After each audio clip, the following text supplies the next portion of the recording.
नमस्कार। प्रांजल ज्ञान गंगा में आप सभी का स्वागत है। कल हमने श्री कृष्ण की महिमा और सहस्त्र युग में अंत में होने वाले प्रलय का वर्णन की कथा को पढ़ा था। आज हम मार्कंडेय द्वारा बाल मुकुंद का वर्णन और उनकी महिमा की कथा को पढ़ेंगे। तो चलिए मार्कंडेय जी बाल मुकुंद जी का क्या वर्णन करते हैं, कथा शुरू करते हैं, जो कि इस प्रकार है। मार्कंडेय जी कहते हैं, राजा युधिष्ठिर, एक समय की बात है जब मैं एकारण के जल में सावधान पूर्वक बड़ी देर तक तैरता तैरता बहुत दूर जाकर थक गया तो विश्राम लेने लायक कोई भी सहारा ना रहा। तब किसी समय उस अनंत जलराशि में मैंने एक बड़ा सुंदर और विशाल बटका वृक्ष देखा। उसकी चौड़ी शाखा पर एक नैनाभिराम श्याम सुंदर बालक बैठा था। उसका मुख कमल के समान कोमल और चंद्रमा के समान नेत्रों को आनंद देने वाला था तथा उसकी आंखें खिले हुए कमल के समान विशाल थीं। राजन, उसे देखकर मुझे बड़ा आश्चर्य हुआ। सोचने लगा, सारा संसार तो नष्ट हो गया, फिर यह बालक यहाँ कैसे सो रहा है। मैं भूत भविष्य और वर्तमान तीनों कालों का ज्ञाता हूँ, तो भी मैं अपने तपोबल से भली भांति ध्यान लगाने पर भी उस बालक को न जान सका। तब वह बालक, जिसकी अतिशी पुष्प के समान श्याम सुंदर कांति थी और जिसके वक्ष स्थल पर श्री वस्त्र शोभा पा रहा था, मेरे कानों में अमृत उड़ेलता हुआ सा बोला, मार्कंडेय, मैं जानता हूँ तुम बहुत थक गए हो और विश्राम लेने की इच्छा करते हो। अतः हे मुने, तुम पर कृपा करके मैं यह निवास दे रहा हूँ। उस बालक के ऐसा कहने पर मुझे अपने दीर्घ जीवन और मनुष्य शरीर पर बड़ा खेद हुआ। इतने में ही बालक ने अपना मुंह फैलाया और देव योग से मैं उसके उदर में जा पड़ा।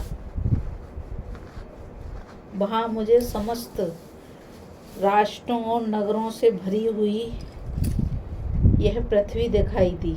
मैंने उसमें गंगा, यमुना, चंद्रभागा, सरस्वती, सिंधु, नर्मदा और कावेरी आदि नदियों को भी देखा तथा रत्नों और जल जंतुओं से भरा हुआ समुद्र, सूर्य और चंद्रमा से शोभायमान आकाश तथा पृथ्वी पर अनेकों वन उपवन भी देखे। वहाँ मैंने वर्णाश्रम धर्म का यथावत पालन होते देखा। ब्राह्मण लोग अनेकों यज्ञों द्वारा यजन कर रहे थे।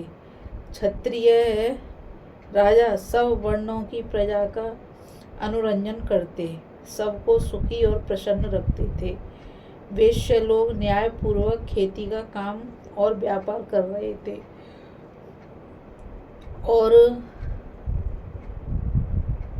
सब अपने अपने काम में लगे हुए थे।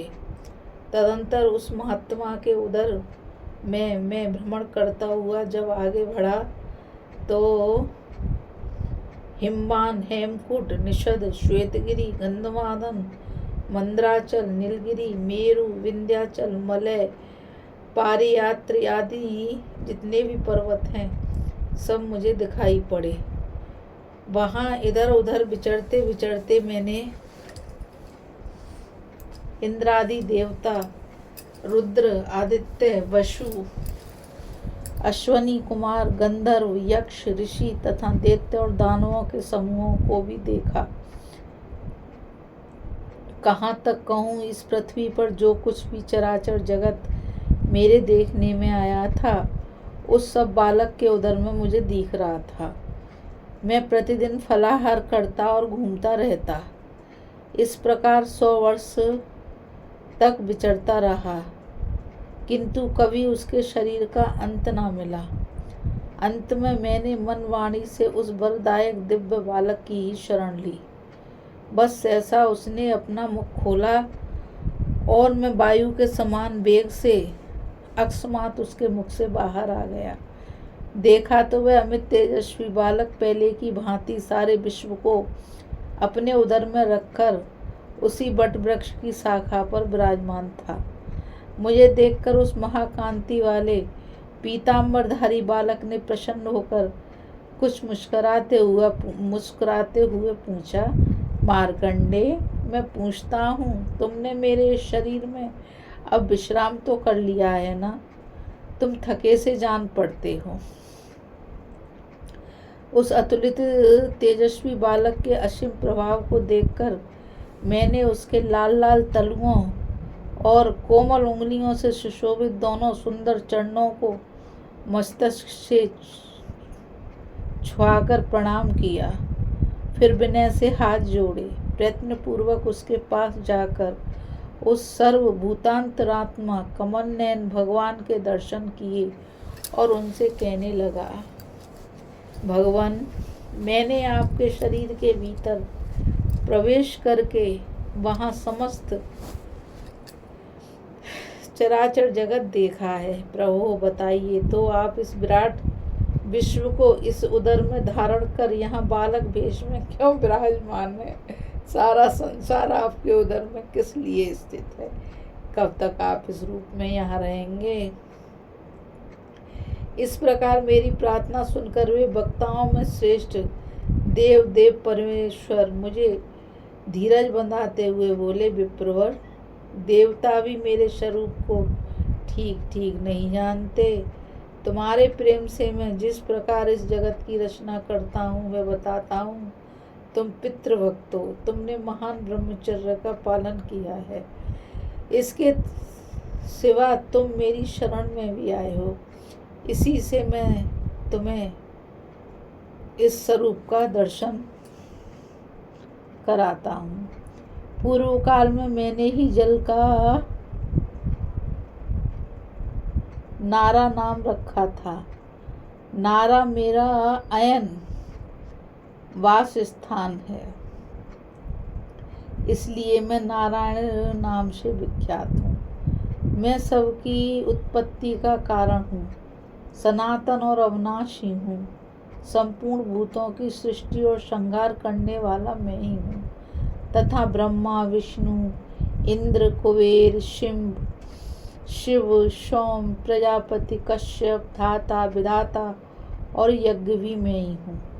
अग्नि मेरा मुख है, पृथ्वी चरण है, चंद्रमा और सूर्य नेत्र हैं, धूलोक मेरा मस्तिष्क है, आकाश और दिशाएं मेरे कान हैं, यह जल मेरे शरीर के पसीने से प्रकट हुआ है, वायु मेरे मन में स्थित है। पूर्व काल में पृथ्वी जब जल में डूब गई थी तो मैंने ही वारा रूप धारण करके इसे जल से बाहर निकाला था। ब्राह्मण मेरा मुख, क्षत्रिय दोनों भुजाएं, वैश्य और शूद्र मेरे चरण हैं। ऋग्वेद, यजुर्वेद, सामवेद और अर्थवेद ये मुझसे ही प्रकट होते हैं और मुझ में ही लीन हो जाते हैं। शांति की इच्छा से मन और इंद्रियों पर संयम करने वाले जिज्ञासु, यति और श्रेष्ठ ब्राह्मण सदा मेरा ही ध्यान एवं वासना करते हैं। आकाश के तारे मेरे रोमकूप हैं, समुद्र और चारों दिशाएं मेरे वस्त्र, शैया और निवास मंदिर हैं। मार्कंडे, जिन धर्मों के आचरण से मनुष्य को कल्याण की प्राप्ति होती है वे हैं सत्य, दान, तप और अहिंसा। द्विजगण सम्यक प्रकार से वेदों का स्वाध्याय और अनेकों प्रकार के यज्ञ करके शांत चित्त एवं क्रोध शून्य होकर मुझे ही प्राप्त करते हैं। पापी, लोभी, कृपण, अनार्य और अजितेंद्रिय पुरुषों को मैं कभी नहीं मिल सकता। जब जब धर्म की हानि और अधर्म का उत्थान होता है तब तब मैं अवतार धारण करता हूँ। हिंसा में प्रेम रखने वाले दैत्य और दारुण राक्षस जब जब इस संसार में उत्पन्न होकर अत्याचार करते हैं और देवता भी उनका वध नहीं कर पाते, उस समय में पुण्यवानों के घर में अवतार लेकर सब अत्याचारियों का संहार करता हूँ। देवता, मनुष्य, गंधर्व, नाग, राक्षस आदि प्राणियों तथा स्थावर भूतों को भी मैं अपनी माया से ही रचता हूँ और माया से ही उनका संहार करता हूँ। मैं सृष्टि रचना के समय अचैतन्य स्वरूप धारण करता हूँ और मर्यादा की स्थापना तथा रक्षा के लिए मानव शरीर से अवतार लेता हूँ। सतयुग में मेरा वर्ण श्वेत, त्रेता में पीला, द्वापर में लाल और कलयुग में कृष्ण होता है। कली में धर्म का एक ही भाग शेष रह जाता है और अधर्म के 3 भाग रहते हैं। जब जगत का विनाश काल उपस्थित होता है तब महादारुण काल रूप होकर मैं अकेला ही स्थावर जंगम संपूर्ण त्रिलोकी को नष्ट कर देता हूँ। मैं स्वयंभू, सर्वव्यापक, अनंत, इंद्रियों का स्वामी और महान पराक्रमी हूँ।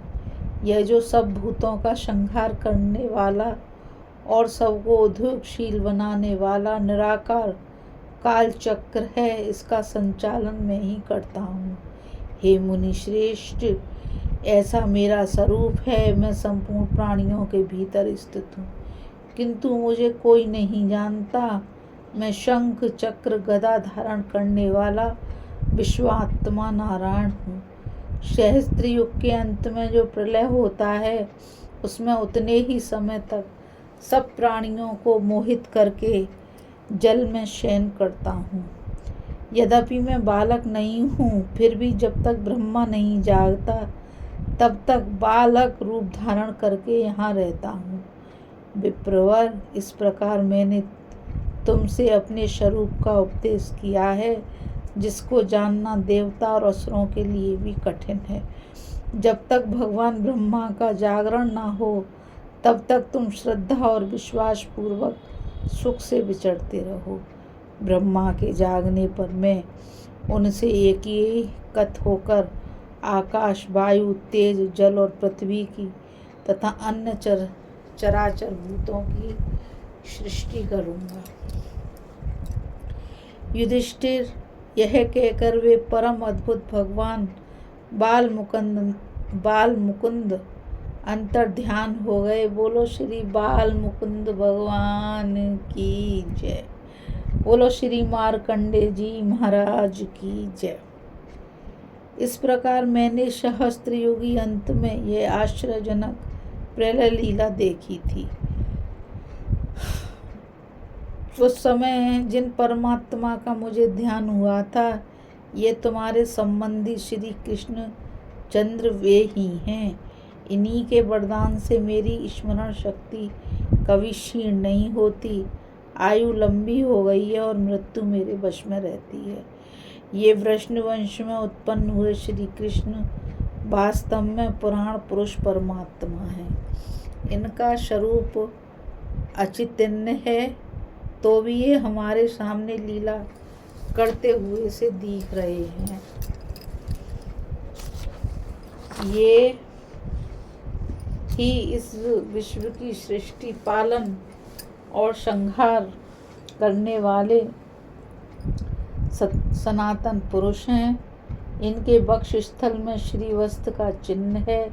ये गोविंद ही प्रजापतियों के भी पति हैं। इन्हें यहाँ देखकर मुझे इस घटना की स्मृति हो आई है। पांडवों, ये माधवी सबके पिता माता हैं। तुम इनकी शरण में जाओ, ये ही सबको शरण देने वाले हैं। वैशंपायन जी कहते हैं, मार्कंडे मुनि के इस प्रकार कहने पर युधिष्ठिर, भीम, अर्जुन, नकुल, सहदेव और द्रौपदी सबने उठकर भगवान श्री कृष्ण को प्रणाम किया और भगवान ने भी उनका आदर करते हुए आश्वासन दिया। बोलो श्री कृष्ण भगवान की जय।